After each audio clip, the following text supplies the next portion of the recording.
Snap Judgment Studios. Daily Show correspondent Dulce Sloan and writer Josh Johnson are best friends who rarely agree on anything.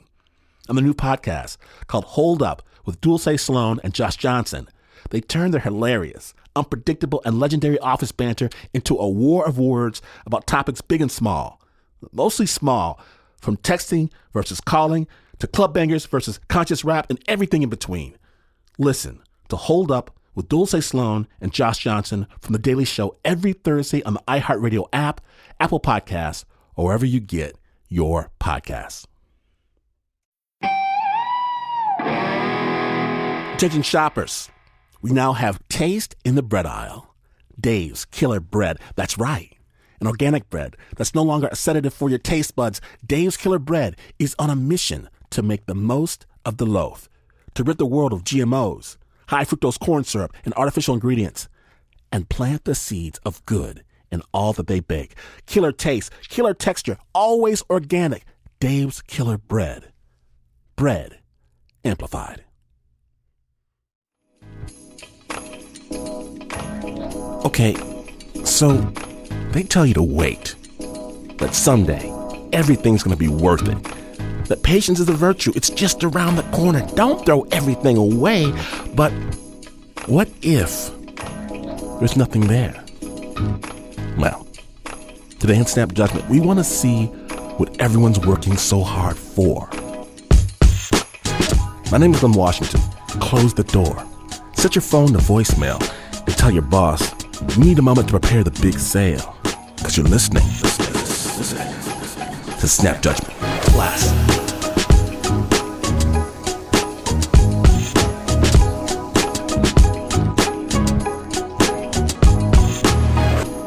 Now then, speaking of bosses, you want to quit your job? How about quit your job and get rich and have fantastic adventures? Well, it's probably not a good idea unless you're this next guy.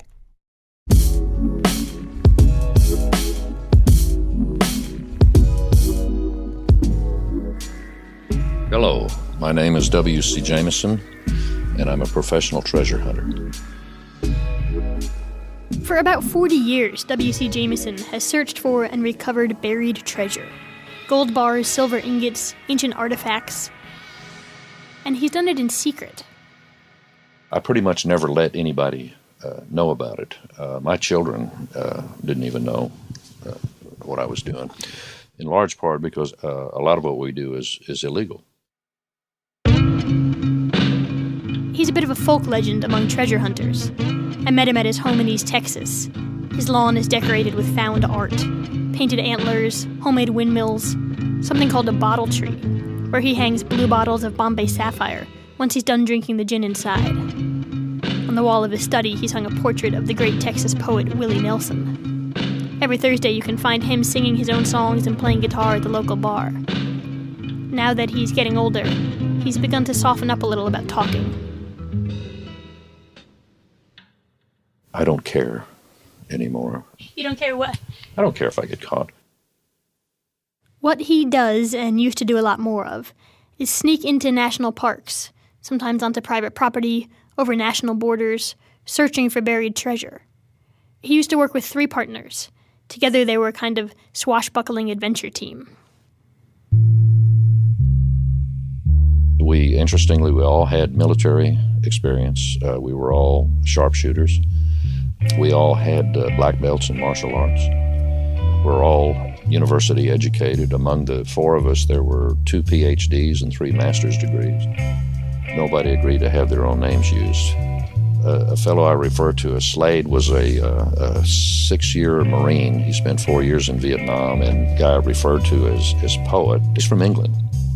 Stanley, Dr. Stanley was a university professor. He was actually the brains behind the quartet.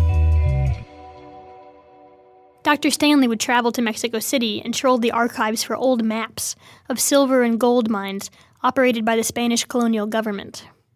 We would use the geographic information that we found in these to chase down these locations. They'd pack up food and water and drive to abandoned ranches in Colorado, Mexico, New Mexico, and Arizona, and then they'd head out on foot in search of hidden mines. A lot of times these searches, we would find what we were looking for during the first expedition. Some of these searches took, one in particular was a silver cache in the Sierra Madres. It took us 7 years to find 880 bars of silver, 18-pound silver ingots.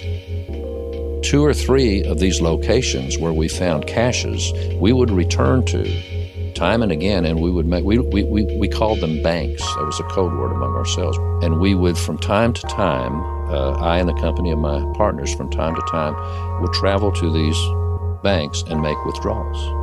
I don't owe anybody any money at all. Everything I pay for is in cash. I sent 3 kids through college. I bought a ranch at one point. He's found treasure covered in hundreds of rattlesnakes. He's been swept up in river rapids on his motorbike. About a 100cc trail bike that I drove through the floodwaters of the Rio Grande one time. He's camped alongside mountain lions and jaguars. A lot of his stories sound fantastical, especially the story he's about to tell. Is this a true story? Yes. How true is it? It is, it's 100% true. If anything, on a lot of these stories, I hold back stuff simply because I'm a little bit concerned that when I have in the past tried to explain what I do, I see a look of doubt in people's faces. And so I tend not to talk about this stuff all that much. The story starts with a phone call from an elderly woman named Helen Pitcock. That was actually one of the most bizarre experiences I've ever had.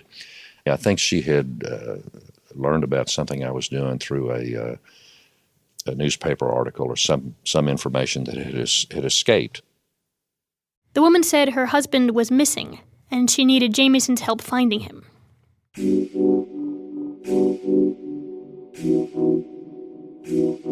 She told me the story of her husband leaving their home in Georgia. I believe they were from Toccoa, Georgia, and going into this mountain range in Arizona, and him discovering a treasure, silver ingots and a silver mine. He returned back home in Georgia. He brought back a couple of silver ingots and informed his wife he was going to gather up some serious camping supplies and he was going back. He was obsessed with recovering his treasure. He quit his job, I'm sure much to Mrs. Pitcock's dismay, packed their vehicle and headed back out to the mountains. A year passed and Herman didn't come home. Then another year passed. Helen heard nothing from her husband. She hadn't heard from him in 7 years by the time she called Jameson. She asked him to look for his remains. She mailed us a copy of that map. We made an arrangement that if we found him or found any of this alleged treasure, that she would certainly get a split of it. We had plans to go out to this area anyway to search for this silver cache that we had somehow heard about. It was like, a message from above or something that we might ought to just go ahead and do this. Would you say that your intentions were altruistic or opportunistic? I would have to say it probably leaned more toward opportunistic. We were attracted by the notion of the lost treasure. So Jameson and his team packed backpacks full of beans and chilies and oatmeal. They drove to the Dos Cabezas Wilderness in southern Arizona, about 100 miles from the Mexican border. This is ranching country. It's desert country. It's ranching country. It's actually very poor ranching country. I think the nearest town would have been about 20 or 30 miles away. A good day's walk, surely. We all went as bird watchers. We got into the canyon that was indicated on the map, and we set up camp, cooked our meal, our backpack stuff, and basically sitting around the campfire doing whatever we usually did. And sun went down, and we're transitioning to going to bed because we wanted to get an early start in the morning.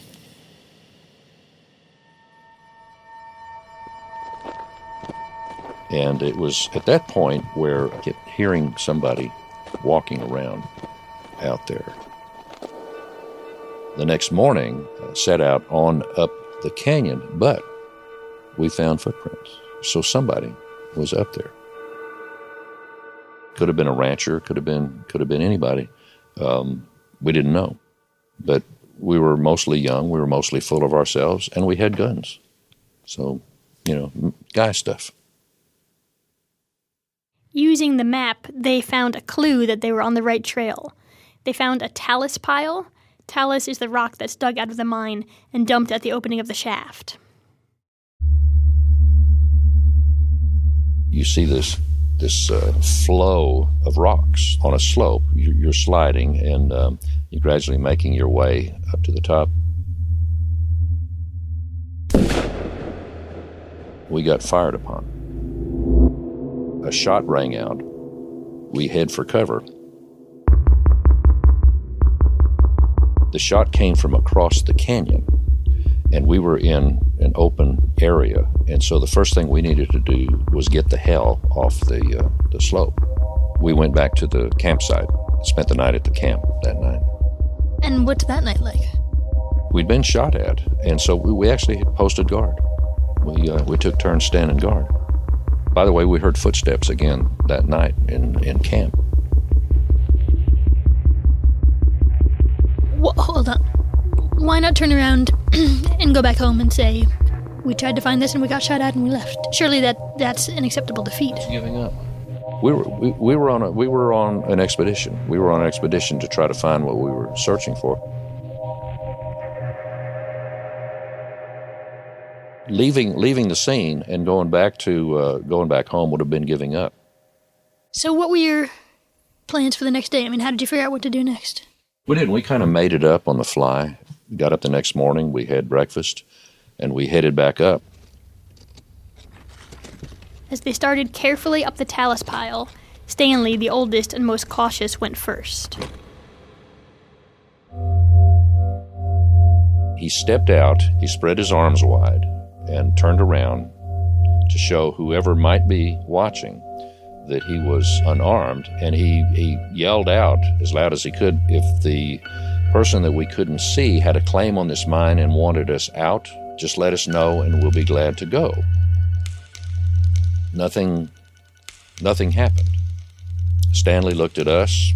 We're looking around. We're looking for a target. I'm carrying my weapon. Slade has a rifle and a pistol. There was no response whatsoever, and he proceeded up the talus. We were in a we'll see mode. We'll see.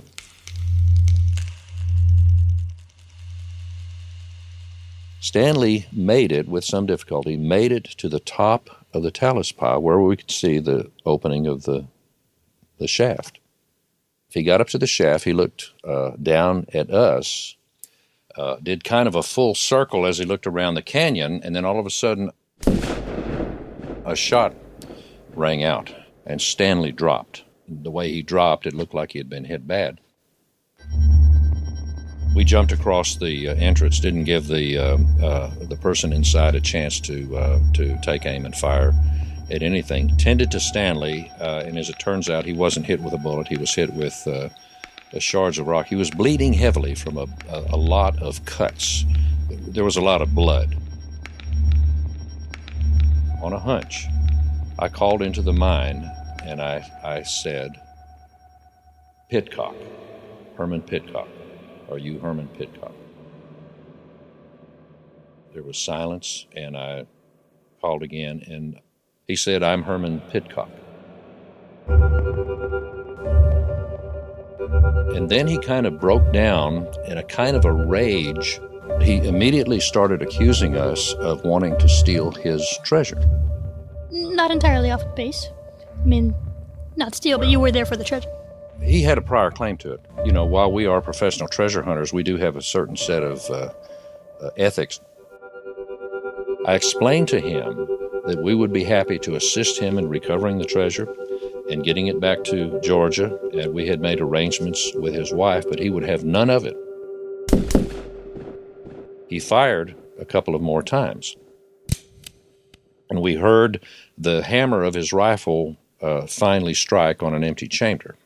Empty chamber. If you've ever heard that, you know what that sound is like. I said, wait a minute. And I looked in because I knew, he would have to take a moment to reload. And so I peeked around and I looked in the shaft, and about maybe 10 feet or a little bit more inside the shaft, as far as the morning sunlight would penetrate in there, I saw Mr. Pitcock. He was a skeleton of a man, and his clothes were just simply rags. He looked like a man who had not taken a shower in 7 years. And, what I could see in the shadows, he looked like a man who needed some serious help. I also saw that he was standing behind several kegs of what clearly was powder used for blasting in a mine. There were also at least 2, maybe more, rolls of dynamite, several sticks of dynamite. I couldn't see anything clearly, but I could see enough of it to make out what it was. And I also watched long enough to see him strike a match.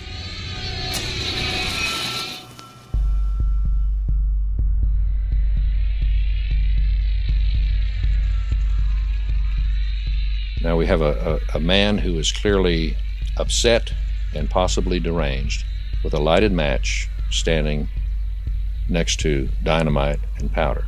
And so I shouted, "We need to get out of here."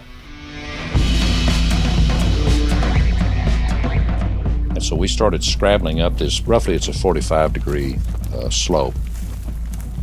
It wasn't easy to do. It was rocky. There was some brush there that we pulled ourselves up with.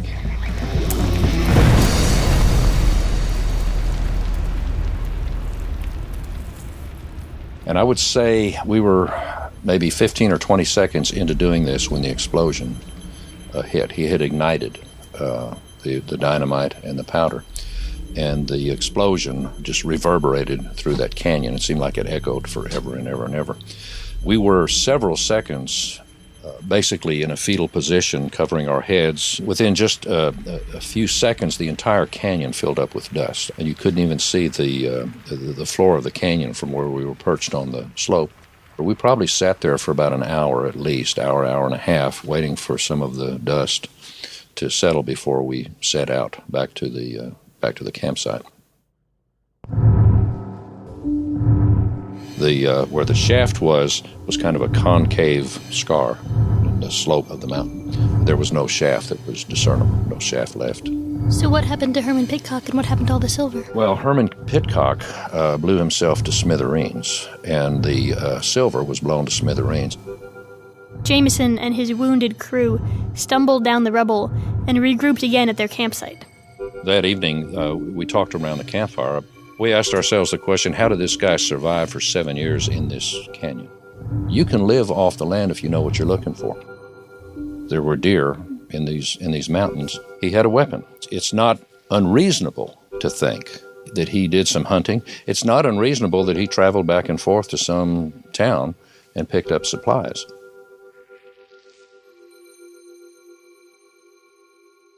What do you think happened with him? Why didn't he go home to his wife? What happened?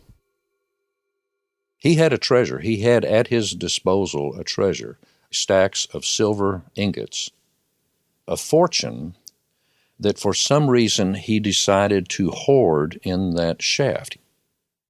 Wealth that you could perhaps measure in the millions does funny things to people. My theory on Mr. Pitcock is that he probably had mental problems to begin with. Is it fair to say you hesitate to tell this story? I've always felt uncomfortable about that whole episode, and I thought it was a somewhat sad and bizarre story. If somebody told me that story, I'm not sure that I would have bought into it entirely, or I may have wanted to figure out a better way to do things. You second guess yourself? Yeah, relative to our strategy. I mean, we made a strategy as we went along, and with a little bit more thought, could I have summoned somebody who was a little more skilled at retrieving lost souls like this?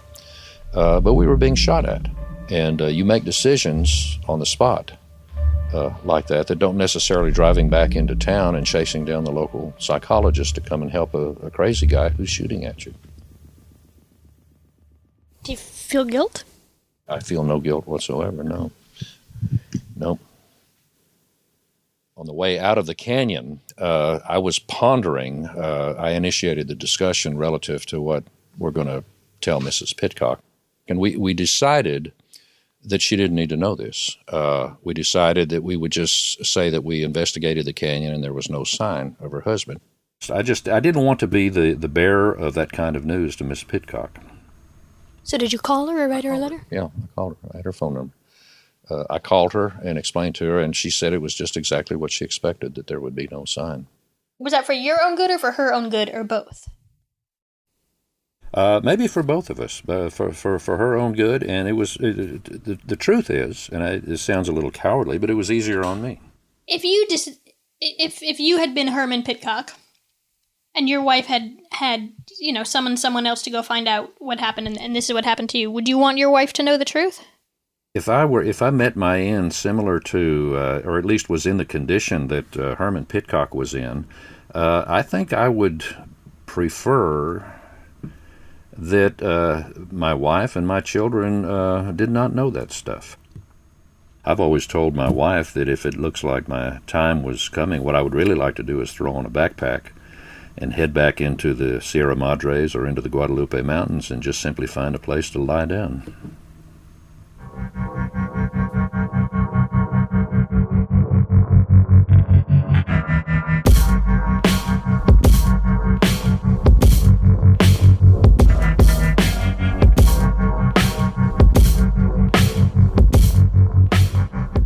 Now, it turns out that W.C. did find a few silver ingots on his way down the mountainside, but he says they barely covered his travel costs for the trip. And if you want to find out more about W.C. Jameson, and he's written more books than most of us have even read in a lifetime, head on over to our website, snapjudgment.org. The original sound design was by Leon Morimoto, and the story was produced by Anna Sussman. Now, when Snap returns, we're going undercover. When the snappage continues, stay tuned.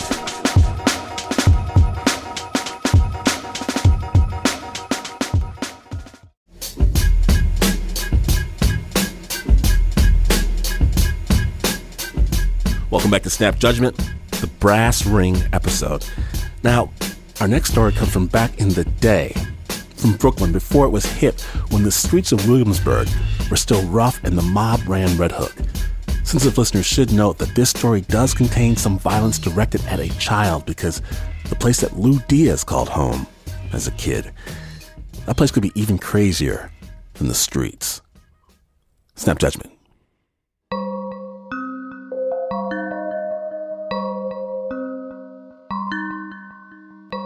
Lou Diaz was at the wheel of his Cadillac one day while he and two of the guys he worked with, Wally and Geronimo, patrolled their territory in Harlem.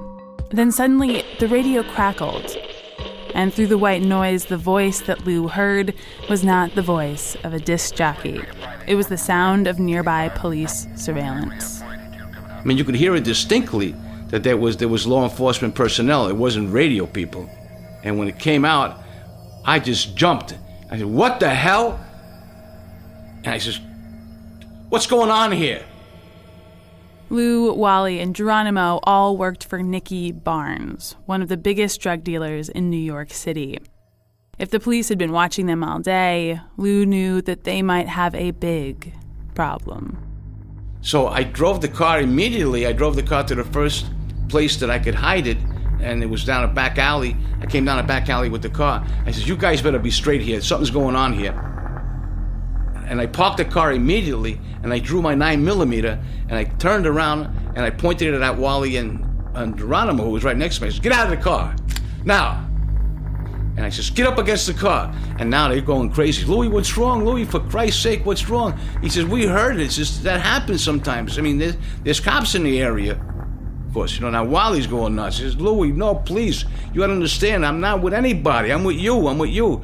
So finally, I allowed them to settle me down, put my 9mm back, and I patted them down just in case they, I did the whole search, the whole body search to see if they had a wire on them. We all got back in the car and we went about our business. but it turns out that the police were on to them. Not long after, everyone Lou worked with was picked up as part of a massive takedown of Nicky Barnes's drug distribution network. Lou was in the police station when he ran across Wally right after the police interrogated him. Wally wanted to make sure Lou knew he'd never give up anything to the man.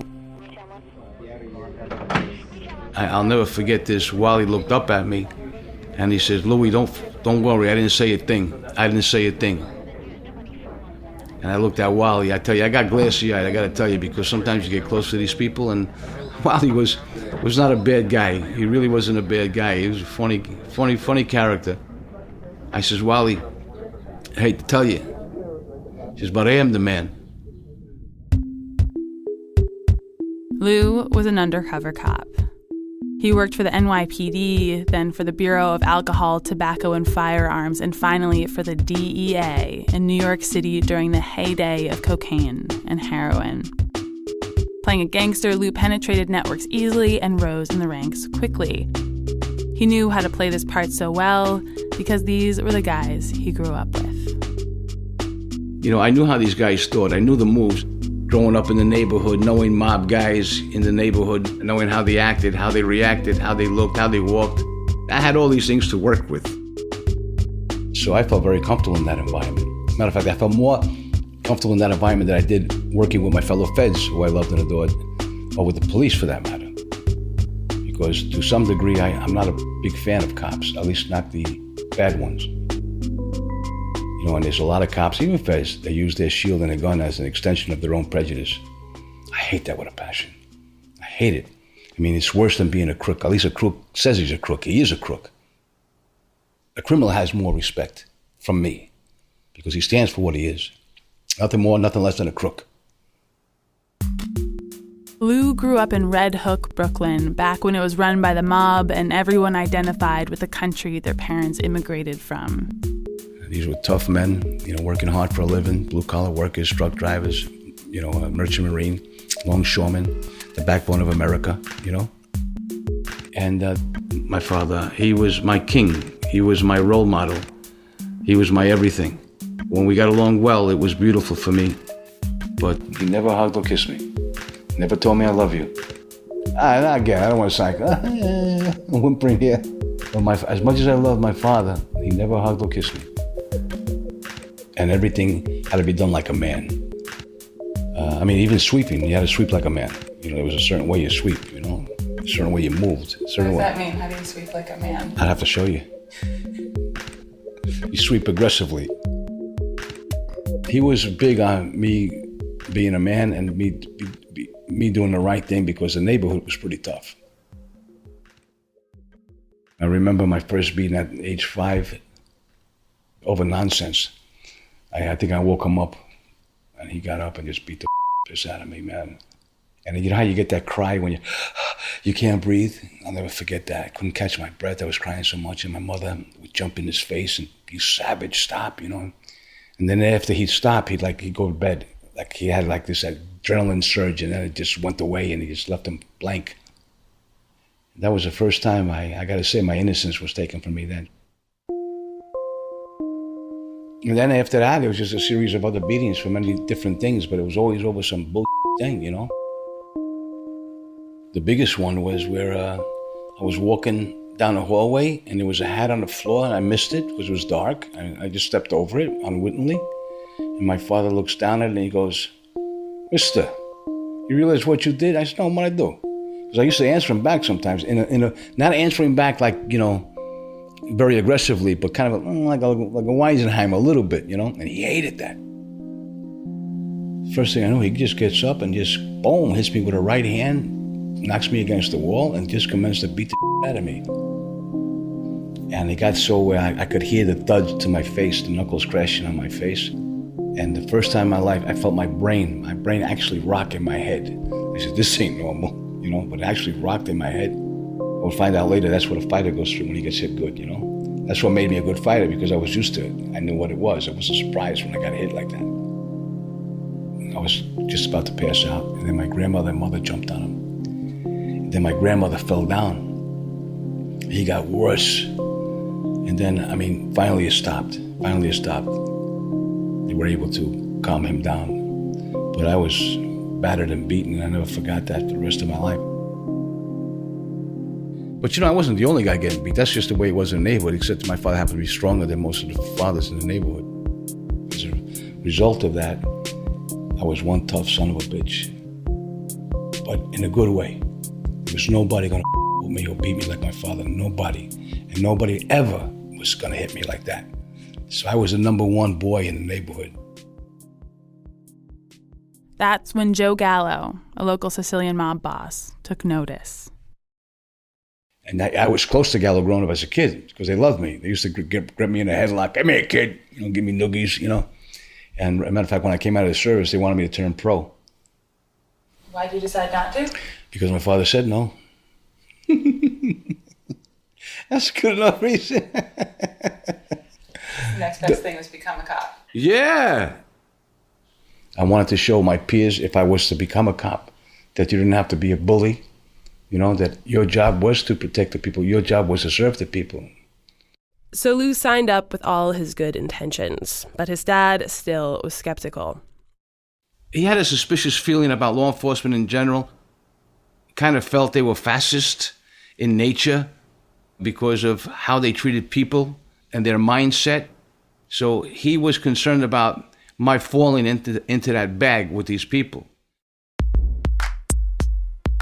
Lou was an obvious pick for going undercover in neighborhoods like the one he grew up in.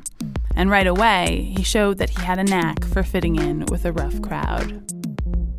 I just had a gift of being able to be in the moment and to seize the moment and react to the moment accordingly and appropriately. Lou spent all his time hustling out on the streets. He started small by selling untaxed cigarettes to sniff out the criminals, and then he'd work his way up to the big guys. Soon, he'd be handing off duffel bags of cocaine in empty parking lots. He developed tricks for how to get a wire, passed a pat down, and made sure everyone always knew he was armed to the hilt. And at the same time, back at the office, his fellow officers respected him for taking big risks with big payoffs. Didn't take long for Lou to move up and start working with the feds. When he wasn't undercover, Lou was a loving father and husband. He was friendly and generous and easy to be around. Undercover, though, Lou wasn't just adaptive, he was fierce. He'd be the first to pull his gun if you looked at him the wrong way. He's saying that there were times when you could tell that you were in some ways like your father. Oh, sure. I guess, did that ever bother you, especially as far as the temper goes? No, because there was a lot of things like my father that I wanted to be like. He made me a warrior, and a good warrior, a true warrior, a noble warrior, and I was very proud of that. I adored him. He was my idol. He was my idol. However, the temper, I think that's genetic, and I worked upon that temper of mine. I worked upon it because I had these buttons, these big buttons. Push this button and watch Louis dance. Push this button and watch Louis fight. When he could control it, when he could channel it, that temper could actually be useful undercover. But sometimes it would bleed into his personal life. My brother was an epileptic since birth. And my kid brother, Alfonso, he was a gifted athlete. Kid was strong as a bull. The only thing is he would get these seizures. He would get up to 70 attacks a day, this kid. So on this particular day, now that we're older, he's staying home. He's being protected and taken care of by my mother and father. And he had a lot of attacks that day. My brother Rigo was coming in from London with his family. So I was going to go and pick him up at the airport. I took Alfonso with me. So I put the seatbelt on him and we took off. We went on a thruway and it was coming down. It was raining cats and dogs. I couldn't even see through the windshield, okay? And he starts to catch a fit, epileptic fit. And he starts tearing at me. And I'm trying to get him away from me. But he had enough reach to get at the wheel, the steering wheel. So he's grabbing at the wheel. And here I am, driving on the freeway, at least 70 miles an hour. So I wanted to get out of that lane and go over, and I couldn't. I couldn't see. And he kept grabbing at the wheel, and I kept smacking him back. I had my left hand on the wheel. I reached for my gun. I took it out, and I was about to put it to his head. And I was just visualizing me pulling the trigger and just saying, you know what? It's over. My family don't have to worry about him anymore. They can live their lives, and he's out of his misery. And in that instant, he stopped. He says, Lou, where am I? What's going on? Boy, I'm telling you, I cried like a baby. I cried like a baby. He says, why are you crying, Lou? I said, because I'm just so happy all the brothers are going to get together now. And that was that. But Lou had an uncanny ability to draw from even the most painful experiences from his life to help him do better police work. I carry around a vial of vitamins, white vitamins, so that I don't have to use drugs with people. Because when they offer me drugs, I say, no. I got enough drugs that I use. What are you using that for? What is that? I said, it's phenobarbital, because I'm an epileptic. I get seizures, so I can't be dealing with that. Lou's fake epilepsy turned out to be particularly handy when Lou had to ID a local mobster to start a case file on him. At the time, everyone just knew him as Little Man. So Little Man knew I was an epileptic because I showed him that and I told him that. I have to ID him, right? So one of the ways I ID'd him was I'm driving. I purposely lose control of the car. I go over a couple of garbage pails. I go toward a fence. I stop, screech. And he's all over the place. God, what's going on? Holy, let me drive. God, what's the matter? You got another seizure? Take your pill. And I says, no, I'll be okay. Let me just sit down and relax here a little bit. I says, let you drive. I don't even know if you got a license. He says, I got a license. Here. And he shows it to me. And I had a photographic memory at that time. So, man, I just go, and I had that license right in my head. By the time the Nicky Barnes case came up, the one where they caught Wally, Lou had been working undercover for almost 20 years. And when they took Nicky down, some people say that the heroin deaths in New York City were cut down to a quarter of what they were before. It was a crowning achievement of Lou's career. It was fulfilling in that I got over getting these bad guys. Besides taking down these organizations, one of the things for me was the fact that I could get over on these guys. And that was a great reward, that I was able to win, if you will. But beyond that, it was the attention that I got from my fellow agents, if you will, the applause that I received from, friends and people who knew me, who knew about the case. Reader's Digest did an interview on me, and it came out in the Reader's Digest. Did your dad read that article? Yes, he did. But I didn't know about it until maybe a year or so later. He was, for some reason, short on giving me my proper accolades, if you will. So I sought it elsewhere, and the job gave me an important and significant platform for me to get that recognition. After more than 30 years undercover, Lou finally stepped down. His walls were covered in awards and articles written about his work, but without the job, Lou felt unmoored. Then in 2005, Lou got a call. His father's heart was failing. Now living in California, he flew home to join his brothers at his father's bedside. When he got there, his father lay only half conscious. And near the end there, I saw my father passing away. I saw my whole world crashing. And I still wasn't sure of how he really felt about me. Lou asked his brothers if he could have a moment alone, and once they were gone, Lou just stood there looking at his father's quiet face. He didn't think he'd ever hear his father's voice again, when Lou heard his father murmur something. On his deathbed, my father mentioned two names. He mentioned mine and my mother's. My father never really said, "I love you, son." And I guess like anybody else, I missed hearing that.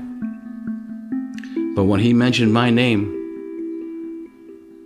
and his dying moments, I just lost it. And I laid down with him in bed, and I thanked him, and I told him how much I loved him. And Not long after that, he passed away. I knew for sure he loved me, you know? Yeah. Damn. And that's that.